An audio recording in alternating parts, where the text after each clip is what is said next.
পেখম চিতাই পিঠে খাবে তারই প্রিপারেশন চলছে এখানে। মাটির উনুনের চিতাই পিঠে খুব সুন্দর হয়। শুধু লবণ দিয়েই করেছে, তাই তো? মেখেছো?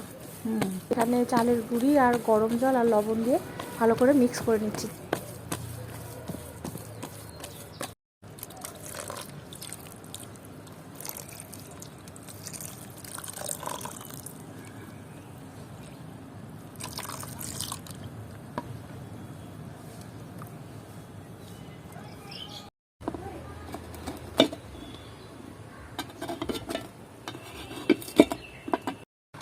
কিসের মতো লাগছে বললে তো?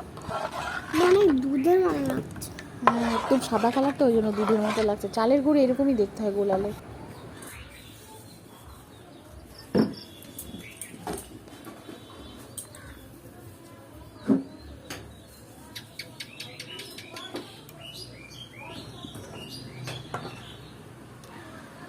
এটা ফুলের শেপের মতো বানানো হয়েছে। এটাকে সরা বলে, মানে ফুলের মতো দেখতে লাগছে না? হ্যাঁ, তুমি ঠিকই বলেছো, আমি তো এতক্ষণ ফলোই করিনি ওটা। তুমি কি বললে?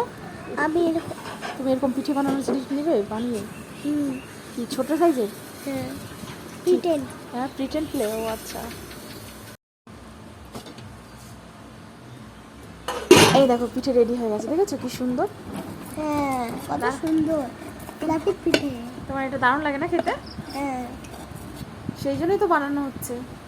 ফ্লাফি অ্যান্ড টেস্টি পিঠে।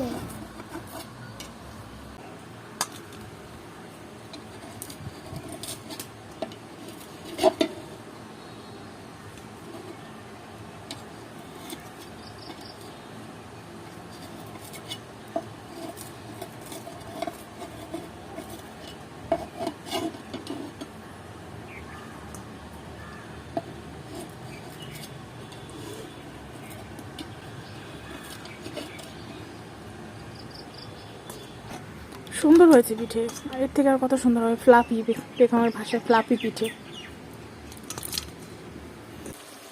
একদিকে পিঠে বানানো হচ্ছে আর একদিকে মাংস রান্না করা হচ্ছে। চিতাই পিঠে, যেটা আমরা সরা পিঠে বলি। সরা পিঠে দিয়ে মাংস খেতে কিন্তু ভীষণ টেস্টি লাগে, সেই জন্য মাংসটা রান্না করা হচ্ছে আজকে।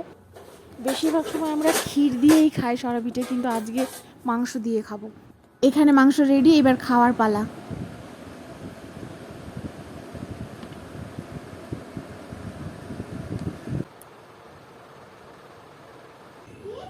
এক ঝুড়ি তোমার এই ফ্লাফি পিঠে হয়েছে, দেখো আসো।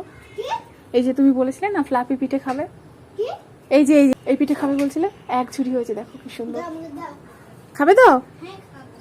দিচ্ছি, ধরো। কত সুন্দর হয়েছে। গ্যাসে এত ভালো হয় না যতটা মাটির চুলোতে হয় ভালো।